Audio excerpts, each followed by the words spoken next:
All right, let's get right into it. Look, everyone is talking about AI, but what if we're all asking the wrong questions? What if this isn't about better software? What if it's actually about our own survival? Netflix co-founder Reed Hastings recently just dropped this bombshell of an analogy, and it completely reframes the whole debate. He said, and I quote, "Let's think back 30, 40,000 years ago, and we're a bunch of Neanderthals, and we see Homo sapiens.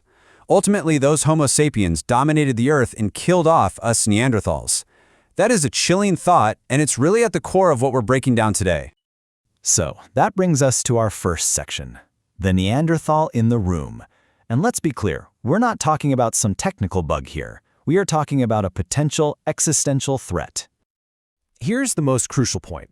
Hastings doesn't see AI as just another tool, like the steam engine. No, he's calling it a species event. He's suggesting we could be on the verge of an evolutionary leap that might not even include us, a leap that could make humanity itself obsolete. And this is where we get this core concept of a species threat.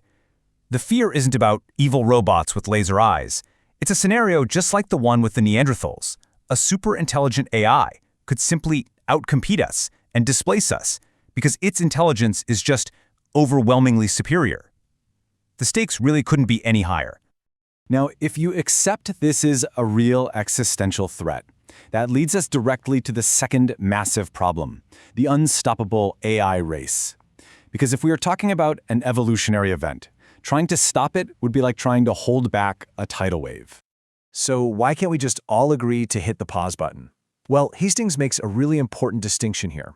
With something like chemical weapons, countries can draw a clear line in the sand and agree not to cross it. But AI is a totally different beast. It's this continuous development that's already woven into everything, from the thermostat in your house to national defense. There's just no practical way to say, hey everyone, let's take a break.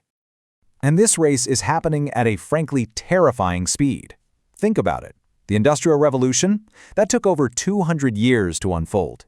The Internet Revolution was about 30 years. Hastings and others are predicting the AI revolution will fundamentally reshape society in just 10 to 20 years. That's an unbelievable amount of stress and change packed into a tiny, tiny window. Which brings us to this very stark conclusion from Hastings. Since the race is completely unstoppable, he believes the only option left is to win. He puts it pretty bluntly. We in America better, win the race. This frames the whole thing not just as a tech challenge, but as a critical geopolitical necessity. So, if we can't stop the race, and the stakes are literally our own obsolescence, that brings us to the core technical and ethical challenge of our time, the alignment gap. And it all boils down to this one profoundly difficult question that Hastings himself brought up. How do we actually train AIs to care about us? How do we ensure that this new, more intelligent species has our best interest at heart? Okay, so here's the good news. Kinda. Unlike a biological species, AI isn't naturally selected to be dominant. But, and this is a huge but, it can be programmed to take over the world. The hope, then, is that it can also be programmed to keep us on top. The ultimate goal has to be programming these AIs so that their very definition of success is humans flourishing. We might even need to get good AIs on our side to defend us from the rogue ones. So, with such a clearly defined and frankly scary problem, what's the solution? Well, one really provocative proposal out there is something being called a MAMAR protocol for AI.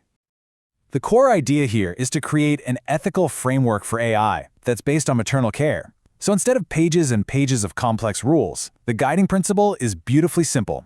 What would mother do? The goal is to train AI with nurturing values, to create a kind of alignment OS that promotes care instead of just cold hard obedience. Of course, a great ethical framework needs a real-world infrastructure to run on. And that's where this idea, IA XYZ, comes into play. It's being proposed as a global public benefit utility. Think of it like a digital port for all AI agents. This would give them an identity and, this is crucial, create a way to fund a universal basic income. So you can see how these proposed solutions are designed to directly tackle Hastings' fears. The Neanderthal problem? That's countered by a MAMA protocol that nurtures AI, not competes with it. The massive societal storm? That's hopefully weathered by IA XYZ and a UBI. And the alignment gap is bridged by training AI on maternal ethics, teaching it to genuinely care, not just follow orders. So how exactly would this UBI get funded? Well, the economic model they're proposing is incredibly simple and really memorable. A fee of just $1 per AI agent per year. And here's where every single one of those dollars would go. A massive 90% is proposed to be paid out as a UBI dividend to every person on Earth, creating a global safety net. The other 10% just covers the operational costs. It's a direct mechanism to share the unbelievable wealth that AI is expected to create. Now, this whole thing isn't just a theoretical paper collecting dust. This proposal is being turned into a direct action plan. It's all about actively pitching the future. Yeah, the folks behind this aren't just analyzing the problem. They're actively pitching this solution directly to the man who framed the challenge so well in the first place, Reed Hastings himself. They're trying to get this conversation started, like right now. Part of the plan includes a direct pitch on X, or Twitter. It's short, it's direct, it speaks his language. It argues for a digital port for AI agents before we become Neanderthals. It's a very public call to action. And then there's the more professional take for a platform like LinkedIn, which really highlights the seriousness of the whole proposal. Your Bloomberg interview is a clarion call.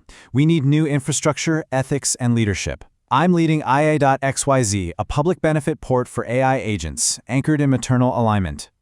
So the crucial point of this entire outreach effort, the big takeaway, is this.